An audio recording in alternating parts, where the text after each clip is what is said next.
Según Génesis 47, 12, 27, durante la sequía en Egipto, José almacenó y preservó el alimento. Para subsistir, la gente tuvo que venderlo todo y, al fin, incluso a sí mismos. Ese es el precio de vencer. Así es en este tiempo del fin, donde conseguir el alimento para entrar al reino y conquistar nuestra tierra, que es Cristo, formado en nosotros, nos costará renunciar a todo, incluso a nuestra propia vida. Pero a cambio de nuestro todo, tendremos su todo y reinaremos con él. Con ustedes, José. Hola, muy buenas tardes aquí en España, del día 21 de julio, y espero que se encuentren bien. Estamos hoy jueves estudiando el libro Las leyes de la segunda venida del Dr. Stephen Jones. Es un libro de capital importancia.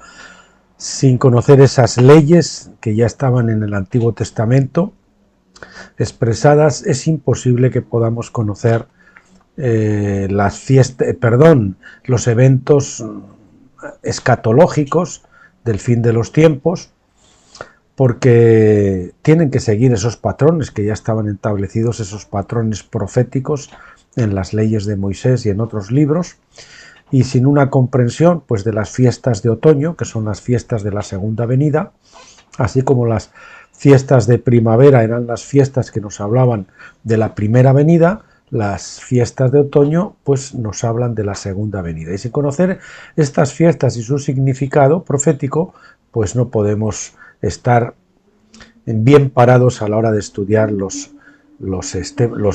eventos escatológicos y los libros escatológicos, como Apocalipsis, como los libros de Tesalonicenses, Mateo y compañía en los evangelios donde se habla esto, Daniel, todos esos libros, y estaremos muy confundidos. Vimos el jueves pasado el capítulo 2, que era la primera de las fiestas de otoño, la fiesta de las trompetas, y hoy vamos a acometer el día de la expiación, que también es un día de jubileo, y este es el capítulo 3. Y bueno, comenzamos. Dice así: el día de la expiación era un día de ayuno y arrepentimiento celebrado una vez al año en el 10º día del 7º mes, Levítico 23-27. Esto era 9 días después de la fiesta de las trompetas. A los 10 días de este mes séptimo será el día de la expiación. Tendréis santa convocación y afligiréis vuestras almas y ofreceréis ofrenda encendida a Yahvé. Tampoco haréis ningún trabajo en este día, ya que es un día de expiación, para hacer expiación por vosotros delante de Yahvé vuestro Dios. Este era un día de una lección de humildad para el alma. Esto era una expresión hebrea que significa ayuno, de humillación del alma, de ayuno. Este día es mencionado varias veces en las Escrituras, incluyendo el comentario de Isaías en el día de la expiación, en Isaías 58, el ayuno escogido por Dios, famoso es el título de la Reina Valera, pero está hablando del día de la expiación, que es el día de ayuno. El profeta nos dice que el verdadero propósito subyacente para el día de la expiación no es ser tanto un día de ayuno de alimentos, sino un día de dejar libres a las personas y alimentar a los hambrientos. En otras palabras, es el jubileo para liberar a los cautivos. El ritual ceremonial de los 2 chivos que los sacerdotes hacían cada año en el día de la expiación se registra en Levítico 16. Sin embargo, como nos ocupamos de esto más ampliamente en el capítulo 10 en relación con las 2 obras de Cristo, la primera y la segunda obra, que pues nos habían hablado solo de la primera obra, pero no nos habían enseñado en nuestro paso por Pentecostés durante 20 y tantos años, no nos habían hablado de que había o de que quedaba una segunda obra por hacer en la segunda venida de Cristo. la obra en la que viene José ahora ya no como de Judá, sino como de José, de la tribu de José, a reclamar su primogenitura, a reclamar el trono. Aplazaremos esa parte del estudio hasta más tarde, de las dos obras de Cristo. Mientras tanto, nos centraremos en una parte de este día, el jubileo, y cómo llegaba la trompeta del jubileo y sustituía al día de la expiación en el año 50. Cada 49 años es el día de la expiación, era sustituido por el sonido de la trompeta del jubileo y en lugar de duelo y ayuno se convertía en un día de regocijo y júbilo. Así leemos en Levítico 25 del 8 al 13. Y te has de contar 7 sábados de año, 7 veces 7 años, de modo que los días de las 7 semanas de años vendrán a serte 49 años. Entonces harás pasar la trompeta de jubileo en el mes séptimo a los 10 del mes. El día de las expiaciones haréis pasar la trompeta por toda vuestra tierra, y santificaréis el año 50, y pregonaréis libertad en la tierra a todos sus moradores. Este os será jubileo, y volveréis cada uno a su posesión, y cada cual volverá a su familia. El año de los 50 años os será jubileo, no sembraréis ni segaréis lo que naciere de suyo en la tierra, ni vendimiaréis sus ofrendas, porque es jubileo, santo será a vosotros, el fruto de la tierra comeréis, en este año de jubileo volveréis cada uno a su posesión. Bien, comentar aquí que ha habido con relación al jubileo, que muchos piensan que son 50 años, no, la Biblia saben que todo va por 7, 7 por 7, 49, entonces llegaban el año 49 y el año siguiente, el 50, era un año de jubileo, pero ese mismo año 50 se contaba como el primer año del siguiente jubileo. Entonces los jubileos son 49, porque eso luego a la hora de los ciclos proféticos y al contar las fechas y calcular a veces las fechas y los años y cosas de esas, pues nos puede despistar muchísimo. Bueno, esta es la ley básica del día de la expiación y del jubileo, que acabamos de leer en Levítico 25 del 8 al 13. Esa es la ley básica del jubileo. El tiempo se divide en 7 años o semanas, cada séptimo año era un descanso de la tierra de reposo, en donde nadie sembraría o cosecharía los campos. Todas las personas tendrían un año para perseguir asuntos más importantes. Todas las deudas serían liberadas durante ese año, porque no habría ingresos para hacer los pagos de las deudas. Sin embargo, el año sabático no liberaba las deudas de forma permanente, porque ellos tenían que seguir haciendo los pagos de las deudas en el 8º año y más allá. El año jubilar era diferente. Llegaba al final de los 7 años de reposo, al final de 49 años, 7 sietes. El año sabático terminaba en el otoño, en la fiesta de las trompetas, y luego a los 10 días en el año 50 la trompeta del jubileo debía ser tocada. Esto marcaba una liberación permanente de todas las deudas pendientes de pago. Todos los que habían perdido sus tierras por las deudas podrían regresar y reclamar su tierra. Antes de mostrar el significado profético de este día, sin embargo, primero debemos entender su historia y lo que se conmemoraba. El 50º jubileo desde Adán. Desde Adán. Dios liberó a Israel de Egipto justo antes del 50 jubileo desde Adán. El propósito de Dios era dar a Israel la oportunidad de volver a su heredad en la tierra de Canaán en el jubileo. Si los 12 espías hubieran dado un buen informe en Números 13 y si el sacerdote hubiera tocado la trompeta del jubileo, habrían cumplido en realidad el jubileo en el festival de ese día y podrían haber regresado a su propiedad, la tierra que Dios dio a Abraham. Israel habría entrado en Canaán 5 días más tarde, en el primer día de la fiesta de los tabernáculos. Fiesta de tabernáculos, me gusta más. Creemos que los cananeos podrían haber sido convertidos a Dios y no conquistados por la guerra, en una semana. Teóricamente, Israel entonces habría cumplido tabernáculos en el 8º día y establecido totalmente el reino de Dios sobre la tierra. Esa fue sin duda la voluntad de Dios, ya que Él les había mandado entrar en Canaán. Sin embargo, no era el plan global de Dios. Ya saben que una cosa es la voluntad de Dios, lo que Él desea, y otra cosa es su plan. A veces su voluntad no se cumple porque tiene que seguirse el plan, pero eso no quiere decir que no se vaya a cumplir su voluntad, sino que se cumplirá en una parte diferente o futura del plan. Bien, sin embargo, no era el plan global de Dios en ese momento, porque este tipo de eventos nunca podrían tener lugar aparte de la cruz. Es decir, no se había cumplido la cruz y por lo tanto no podría ocurrir.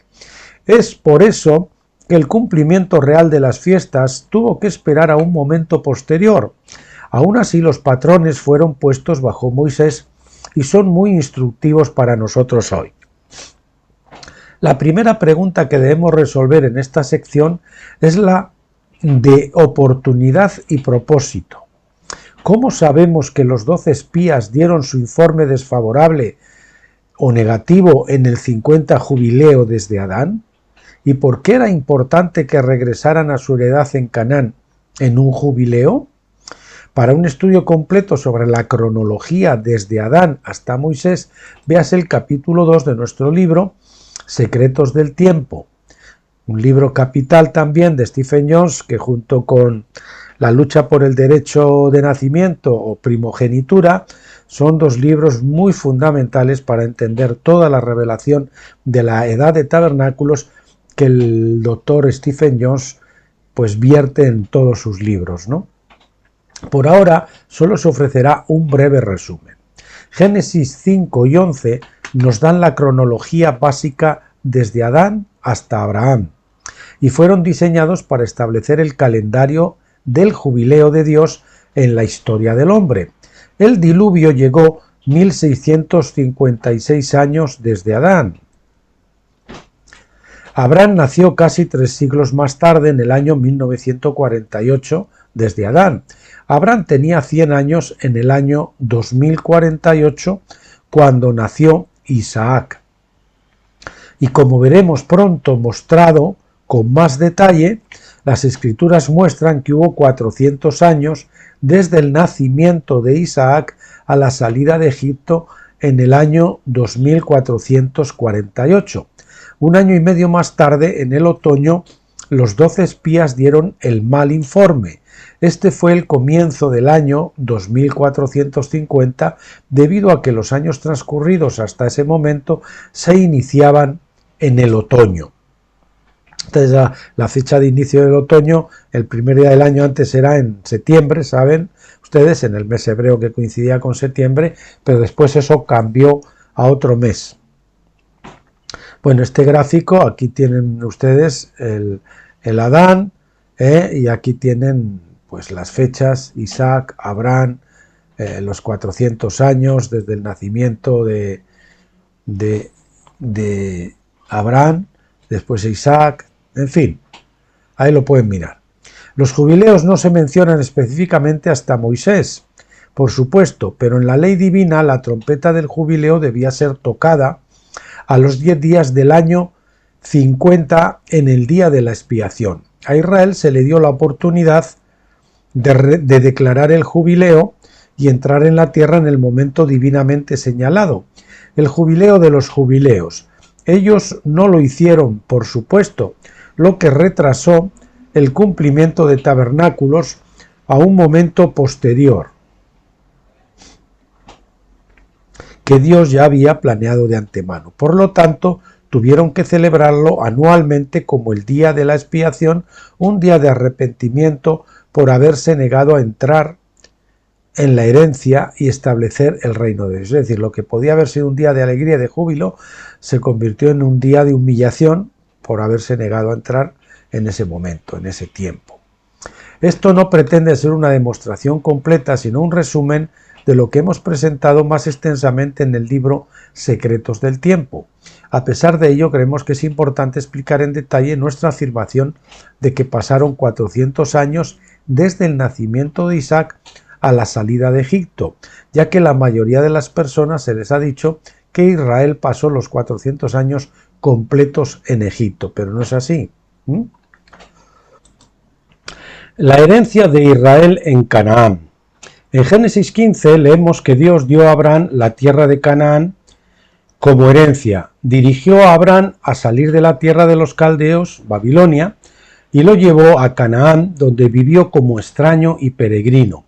Génesis 23, Génesis 23, 4. Eso lo tienen en Génesis 23, 4.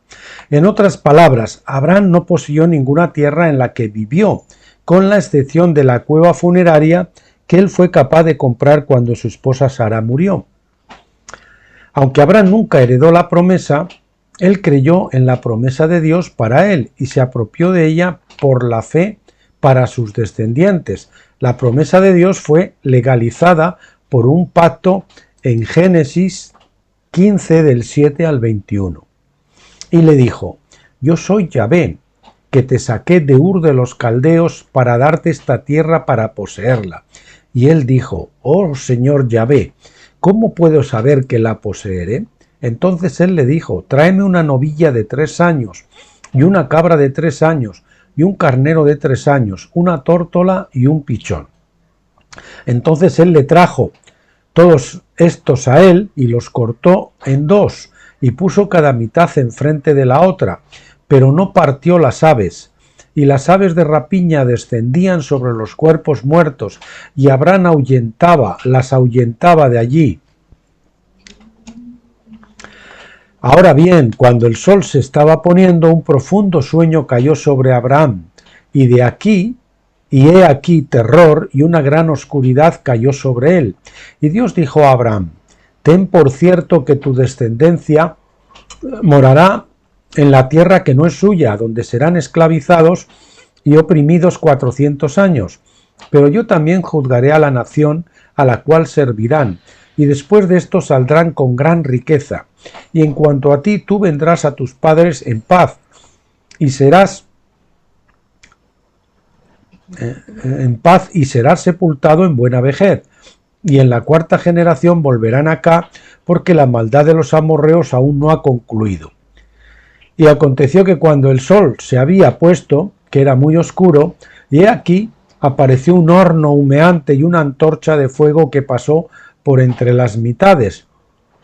En aquel día hizo Yahvé un pacto con Abraham diciendo: a tu descendencia daré esta tierra, desde el río de Egipto hasta el río grande, el río Éufrates.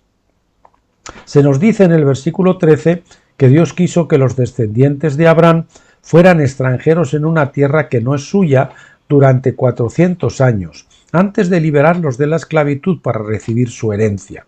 Las notas del Dr. Bullinger sobre este versículo nos dicen en la Companion Bible, o la Biblia compañera, la fecha de 400 años desde el nacimiento de Isaac en Hechos 7:6.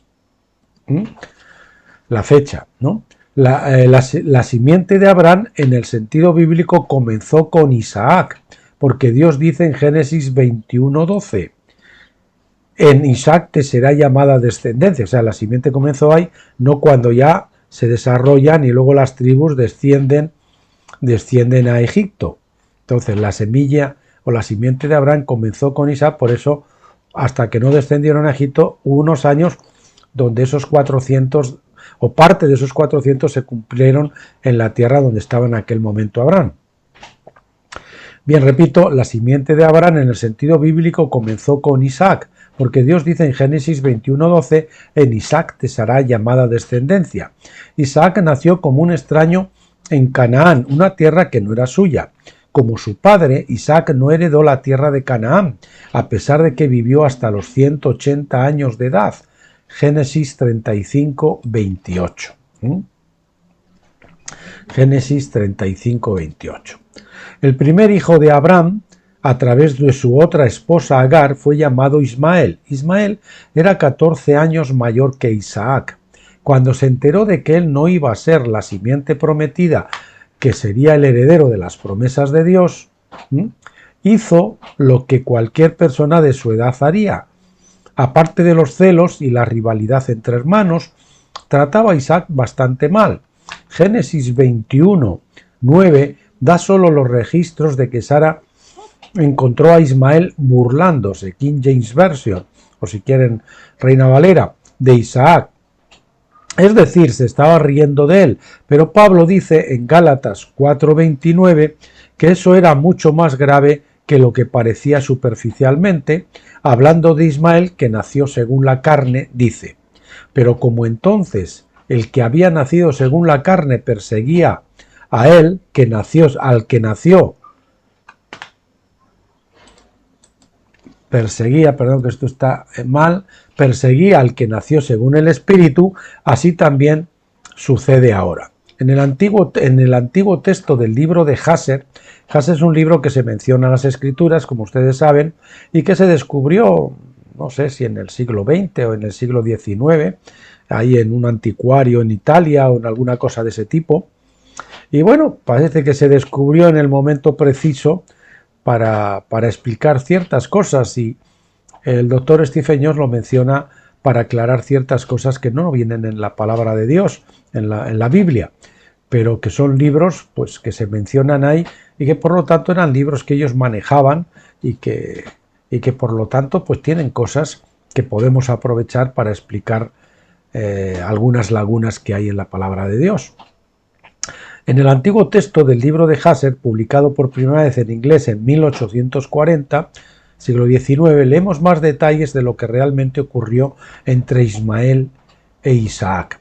El libro de Jasher es mencionado en Josué 10, el capítulo 10, versículo 13, y de nuevo en segundo de Samuel 1:18, o sea, se menciona dos veces, dos testigos que nos hablan de él, y que la propia escritura los mencione, pues nos da cierta garantía, ¿verdad? El libro de Jasher se perdió durante muchos años, pero en 1613 se descubrió una copia muy antigua en la oficina de un rabino en Venecia, en el siglo XVII, Italia.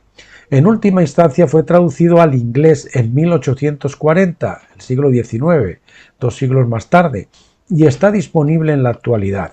Su antigüedad es evidente no solo por la pureza de la lengua hebrea, atestiguada por sus traductores y otros, sino también por los errores de los copistas que inevitablemente se deslizan en los manuscritos de siglos antiguos.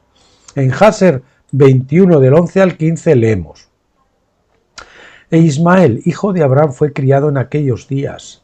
Tenía 14 años cuando Sara dio a luz a Isaac, a Abraham. Y Dios estaba con Ismael, hijo de Abraham, y él creció y aprendió a usar el arco y se convirtió en un arquero. Y cuando Isaac tenía 5 años de edad, estaba sentado con Ismael en la puerta de la tienda. E Ismael vino a Isaac y se sentó frente a él. Y él tomó el arco y lo sacó y puso la flecha en él con la intención de matar a Isaac. O sea, por lo que vea, tenía una intención más que de burla, ¿no?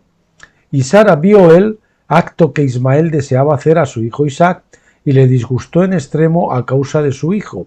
Y ella mandó llamar a Abraham y le dijo: echa a esta sierva y a su hijo, porque su hijo no ha de heredar con mi hijo.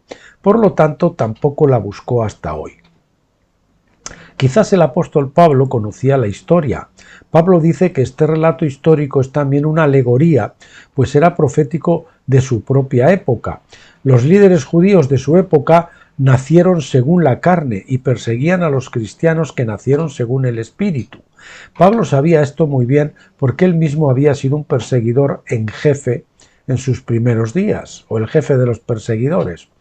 Así que cuando Génesis 15:13 dice que la simiente de Abraham sería esclavizada y oprimida 400 años, es evidente que esta opresión y persecución en realidad comenzó con Ismael, el hijo de Agar, la egipcia. Comenzó en el momento cuando nació Isaac. Simplemente hubo 2 etapas de opresión, la primera con Ismael, el medio egipcio, y la segunda etapa muchos años después cuando Israel moró en Egipto. Isaac y su esposa Rebeca tuvieron dos hijos gemelos llamados Jacob y Esaú. Estos hijos les nacieron a ellos cuando Isaac tenía 60 años. Génesis 25, 26. Estos fueron los primeros 60 años de los 400 años profetizados, donde la simiente de Abraham la simiente de Abraham, o los descendientes de la simiente de Abraham, serían extranjeros en una tierra que no es suya. Es importante entender esto porque la mayoría de la gente asume que los 400 años no comenzaron hasta que realmente se trasladaron a Egipto. Sin embargo, su estadía en Egipto no fue más que una fase secundaria de la esclavitud y la peregrinación como extraños. En esto los antiguos historiadores están de acuerdo y además pues coincide en eso de que estaban en los lomos de Isaac. Entonces, si Isaac fue perseguido, pues también estuvieron perseguidos ellos, aunque no hubieran nacido todavía. Jacob tenía 130 años cuando él y sus hijos se mudaron de Canaán a Egipto. Génesis 47, 9. O sea, Jacob tenía 130 años en aquel momento. Así que para cuando llegaron a Egipto ya habían pasado 190 años en los que los descendientes de Abraham fueron extraños en tierra ajena.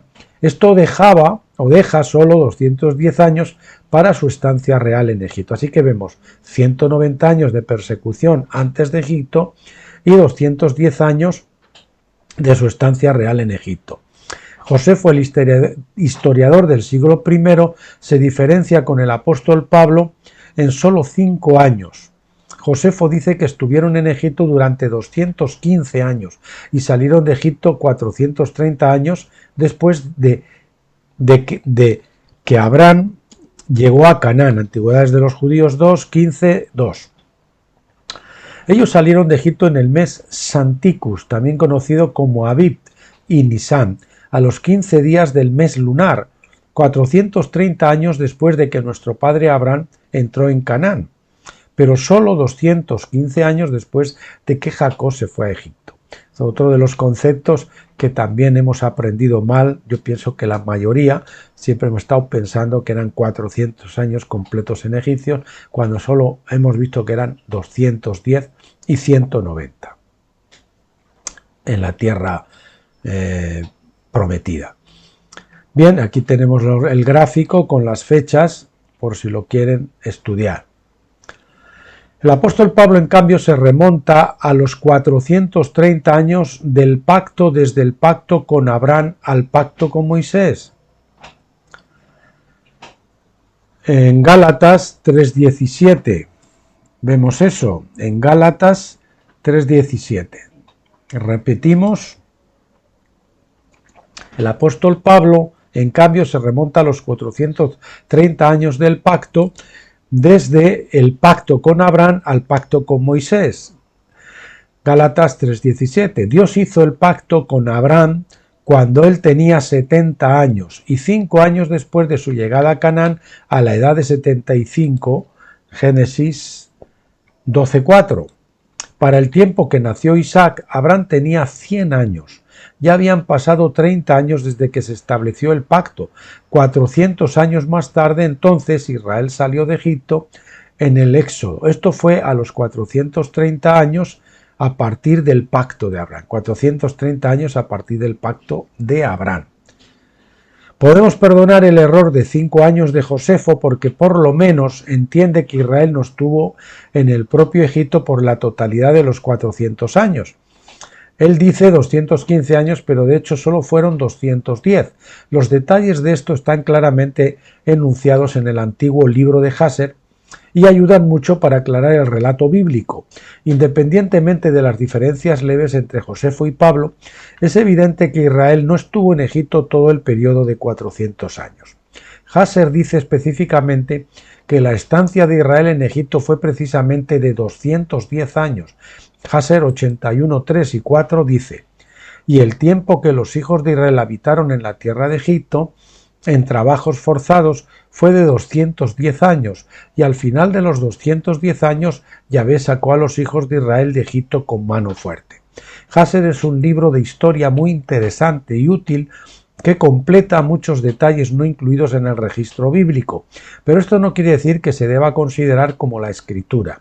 Se trata simplemente de un libro de historia útil que fue escrito hace miles de años y para nuestros propósitos aquí se da testimonio de que Israel estuvo en Egipto durante 210 años. Esto es importante ya que establece el año 2448 como el del Éxodo, y el año 2450, es decir, el 50º, el 50º jubileo, como el tiempo en el que a Israel se le dijo que entrara en la tierra de Canaán. Los 10 espías dan un mal reporte. Israel había estado en el desierto por un año completo antes de la construcción de su tabernáculo. Fue erigido, de hecho, en el primer día del primer mes del segundo año del Éxodo, Éxodo 42. El tabernáculo fue dedicado a los siguientes 12 días, y el príncipe de cada tribu ofreció sacrificios y otras ofrendas en su turno cada día. Fue completamente dedicado a los 14 días del mes, cuando el pueblo iba a matar los corderos de la Pascua. Debía matar los corderos de la Pascua. Cerca de 5 semanas más tarde, a los 20 días del segundo mes, Dios comenzó a guiar a Israel hacia la tierra prometida. Números 10-11. Normalmente este era un viaje de 11 días, Deuteronomio 1-2, pero la gente hizo varias paradas en el camino ese verano, lo que hizo el viaje más largo de lo que normalmente se habría necesitado. Su primera parada fue en Tabera, en donde Dios los juzgó por su mala actitud, Números 11 del 1 al 3. Más tarde se quejaron de tener solo maná para comer, ya que ellos querían comer carne. Dios les dio codornices para comer durante todo un mes. Solo tenemos en Números 11-20. Hasta que los enfermó. Este lugar fue llamado Kibro-Hatava, es decir, los sepulcros de la lujuria. Es evidente que Israel pasó por lo menos un mes completo en Tabera, lo que explicaría la totalidad del tercer mes. A partir de ahí, Israel se fue a Hazerot, sobre el inicio del cuarto mes. Una vez allí, Miriam, la hermana de Moisés, se quejó a Dios acerca de la esposa etíope, entre comillas, con la que se había casado. Esto debería traducirse cusita más que etíope, en lugar de etíope. Vamos a ver, repito.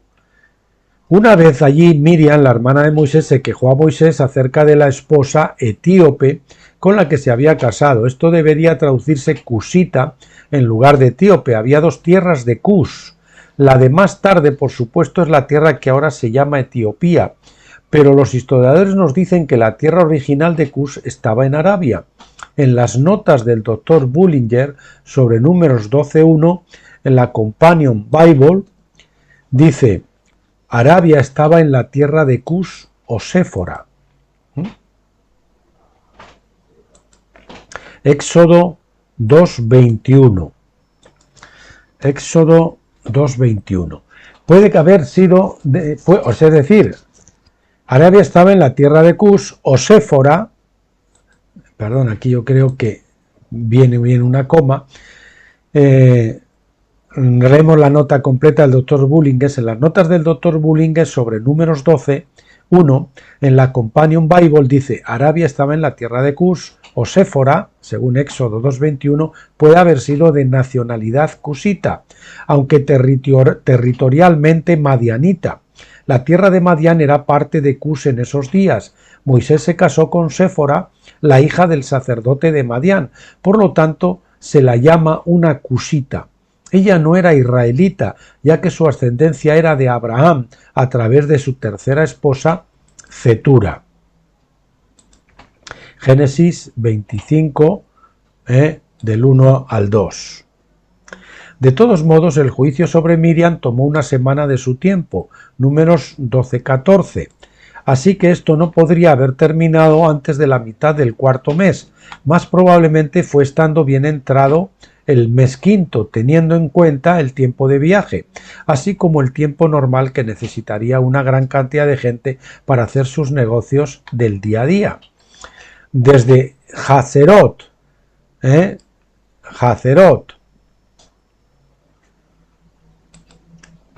la gente finalmente llegaron al desierto de Parán, Números 12-16, no muy lejos de Canaán. Era por ahora probablemente el final del quinto mes. Solo entonces llamó Dios a los 12 representantes de las tribus para reconocer la tierra de Canaán. Solo ahí al final del quinto mes. Ellos serían enviados sobre el primer día del sexto mes y se fueron por 40 días. Esto nos trae al 10º día del séptimo mes, que es el día de la expiación o el jubileo. Ya era el final del verano porque los espías trajeron muestras de los frutos de la tierra. Leemos en Números 13-20 y el tiempo era el tiempo de las primeras uvas. Sabemos que eso es allí como por septiembre. Había, por supuesto, 3 fiestas principales en Israel y cada una tenía sus propias ofrendas, ofrendas de primicias. La cebada se ofrecía después de la Pascua, el trigo en Pentecostés y el vino nuevo era derramado en libación delante del Señor en los 7 días de la fiesta de tabernáculos. Por esta razón, Dios dijo que la fiesta de tabernáculos se celebraría después de haber recogido el producto de tu era y de tu lagar. El día de la expiación era muy similar a un día de preparación para la fiesta de los tabernáculos. Era el día para empezar a traer las primicias de la uva con el fin de verter las libaciones durante los 7 días de tabernáculos. Los espías, pues, trajeron las primeras uvas a Dios en el 10º día del séptimo mes y dieron su informe a la gente. Deberían haber dado un buen informe, lleno de fe y de alegría ante la perspectiva de heredar una tierra tan buena como productiva. Esto debería haber sido su jubileo. Los 12 espías, sin embargo, no pudieron ponerse de acuerdo. 10 de ellos dieron un mal informe diciendo en Números 11:32: la tierra por donde pasamos para reconocerla es una tierra que devora a sus habitantes, y todo el pueblo que vimos en ella son hombres de gran tamaño, es decir, gigantes. Los otros 2 espías, Caleb y Josué, les contradijeron diciendo en Números 14:9: ellos serán nuestra presa, literalmente ellos son pan para nosotros. Su protección ha sido quitada de ellos. El desayuno serían los campeones gigantes. Caleb y Josué estuvieron en minoría y la gente creyó el mal informe de los otros 10 espías. Así que el gran jubileo de los jubileos no se declaró y desde ese momento en adelante Dios les mandó recordarlo cada año como el día de la expiación, un día de luto, ayuno y arrepentimiento por negarse al jubileo de Dios. Este precedente original muestra que el día de la expiación es un día de decisión. Esto es importante, un día de decisión. Un examen final que determina quién es un vencedor y quién no lo es. Por eso hay que llegar al Jordán y hay que tomar la decisión de morir a la carne o seguir dando vueltas en el desierto, como han hecho muchos cristianos hartos de Pentecostés, frustrados en Pentecostés, que han cogido y bueno, pues me voy a dar una vuelta por otra denominación. Y cuando llega otra vez el Señor le dice que tienes que morir a la... No, pues me voy a meter con los mesiánicos, que esto sí que parece que sí, que sí. Y después otra vuelta más, pues nos vamos a meter con los de raíces hebreas. Y después, no, pues ahora nos vamos a meter ya hasta el judaísmo. Hasta ese punto están llegando lamentablemente la iglesia de la Odisea, que están llegando hasta muchos hasta apuntarse al judaísmo, apostatando de una forma ya muy clara. Bien, por eso es un valle de la decisión, el día de la expiación, la fiesta de tabernáculos. El que quiera entrar en la fiesta de tabernáculos, en el nivel espiritual, tiene que tomar esa decisión de morir al yo, a la carne, y entrar al reposo de Dios, donde uno se quita los ismaeles que ha engendrado por impaciencia, los ministerios engendrados indebidamente, las cosas y los grupos que ha creado por su cuenta, todo eso que ha estado haciendo como si fuese un ministerio en forma religiosa, pero que en realidad Dios nunca le mandó a hacer, porque el desierto, que es Pentecostés, no es un lugar para levantar ciudades, es un lugar para tiendas, tabernáculos, que se puedan mudar e irnos hacia otro lugar. El poder del perdón. Todo el jubileo va o es sobre el perdón. La propia ley habla de la cancelación y el perdón de las deudas en este día, pero en la Biblia todo pecado se cuenta como una deuda. Perdónanos nuestras deudas, y en otro evangelista dice perdona nuestros pecados. Si a un hombre le roban $1.000, el ladrón normalmente debía restituir a su víctima con el doble, $2.000. Éxodo 22:4. Su pecado era contado como una deuda de acuerdo con la justicia bíblica. Y así, los escritores del Nuevo Testamento hablan de la deuda como el equivalente del pecado. Por ejemplo, en la oración del Señor leemos en Mateo 6:12, y perdónanos nuestras deudas como también nosotros perdonamos a nuestros deudores. En Lucas 11:4, hablando de lo mismo, dice, y perdónanos nuestros pecados porque también nosotros perdonamos a todos los que están en deuda con nosotros. O sea, se ve claramente la comparación. El jubileo no es solo sobre el perdón de las deudas monetarias, sino también de los pecados. Eso es importante. Aquellos que pecan contra sus vecinos se consideran deudores de sus víctimas a los ojos de Dios y de su ley. Todas las víctimas de injusticia son acreedores y tienen ciertos derechos ante la ley de Dios. Si ellos claman a Dios por justicia, Dios los escuchará. Éxodo 22 y 23, o 22, del 22 al 23, dice que las viudas y los huérfanos, dice de las viudas y los huérfanos lo siguiente: a ninguna viuda ni huérfano afligiréis, porque si tú llegaras a afligirlos, ellos clamaren a mí, ciertamente oiré yo su clamor. En la ley de Dios, solo las víctimas tienen derecho de perdonar pecados. El juez no tiene tal derecho. Si un ladrón es condenado por el robo de $1.000 suyos, el juez no tiene el derecho de perdonarle. Se debe imponer precisamente lo que especifica la ley.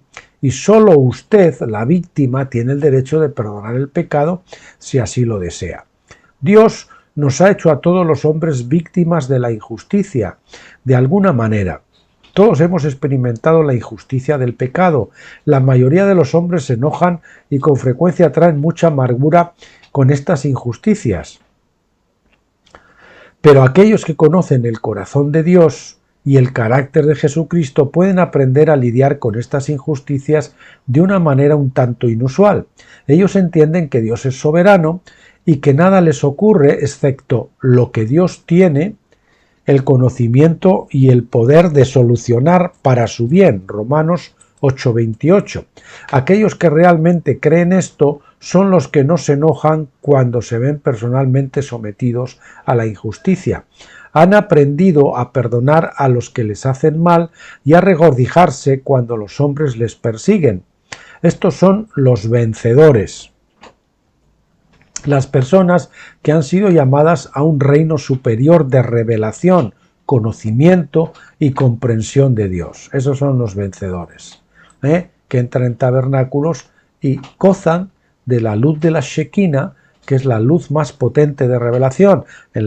Fuera de Dios tenemos la luz del sol, y es la misma que hay prácticamente en el atrio, ¿verdad?, que era donde estaba el altar, se hacían los sacrificios. En el lugar santo ya teníamos unas cortinas que separaban del atrio, y dentro, pues para la luz estaba la luz de la menorá, es una luz espiritual, la luz del Espíritu Santo.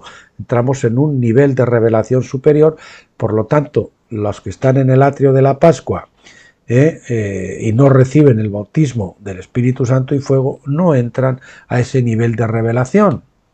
Y los que están en Pentecostés, si quieren todavía entrar a un nivel de revelación superior, tienen que rasgar el velo de su alma para que su espíritu, que está aprisionado por su alma, pueda brotar, fluir, y entonces entran directamente a la presencia de Dios, a la Shekinah, que es la luz más mayor de todas. Algunos han pensado equivocadamente que cuando les suceden cosas malas es porque Dios está enojado con ellos o los está juzgando por algo que hicieron mal. Y a veces así es, pero muchas veces no, la mayoría probablemente, si tú estás sirviendo y queriendo agradar al Señor y sirviéndole. Dios nos trae disciplina, por supuesto, pero a menudo estas cosas pasan para que nosotros seamos los acreedores del mundo y herederos de todas las cosas. Eso es lo que el Señor llama contradicción de pecadores, ¿no? Que es la misma que sufrió el Señor, contradicción de los pecadores contra sí mismo. Es una contradicción que los pecadores estén castigando a un santo, como le pasó a él. Y a veces nosotros somos castigados por Dios o por otros, porque el Señor nos está tratando y está permitiendo eso para que suframos esa parte de la cruz, que es la contradicción de padecer injustamente, o la vergüenza también de sufrir persecución y de que otros piensen que somos transgresores, y somos contados como transgresores, como el Señor también fue contado como transgresor sin serlo. El mundo ha perseguido a los vencedores a fin de que puedan ser los herederos principales de todas las naciones. Más que eso, los vencedores son los que han experimentado el jubileo, es decir, que han aprendido a liberar a los hombres de la esclavitud y de la prisión del pecado, de la deuda. Han perdonado. Han aprendido a no guardar rencor contra sus perseguidores, sino a regocijarse de que Dios los haya encontrado dignos de someterse a esas pruebas de fe. Importante, ¿verdad? Esto es importante. Estos son los vencedores. La calificación primaria de un vencedor, es decir, el que aspira a alcanzar la fiesta de los tabernáculos, es ser un perdonador. Uno no puede llegar a tabernáculos sin antes pasar por el jubileo, por el día de la expiación. Ahí veo el Jordán, morir a la carne. Uno no puede llegar a tabernáculos sin antes pasar por el jubileo. Ese es el orden de los días de fiesta y este proceso no puede ser eludido. Los vencedores son hombres y mujeres que Dios tiene la intención de poner en posiciones de gobierno en su reino. Sí, las mujeres en posición de gobierno también. Ellos son capaces de gobernar. En el estudio de Apocalipsis vimos cómo los 144.000, se habla de dos grupos de 144.000 que pueden ser parejas, matrimonios o dos grupos. Unos son mujeres y otros no. Es decir, puede haber solteros en el grupo de los hombres y puede haber solteras en el grupo de las mujeres, pero en total pues alude a 144.000 hombres y mujeres.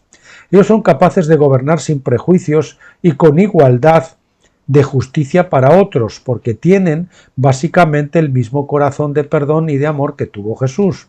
Más que eso, los vencedores tienen un corazón para declarar el jubileo en la tierra que establecerá las naciones libres en la próxima era de tabernáculos. Como acreedores, ellos y solo ellos conservarán el derecho legal de perdonar la deuda contraída con ellos, y en realidad tienen el corazón para hacerlo. Ellos han llegado a comprender que las injusticias que han sufrido les dan el derecho de declarar el jubileo, y esto resuena en su corazón.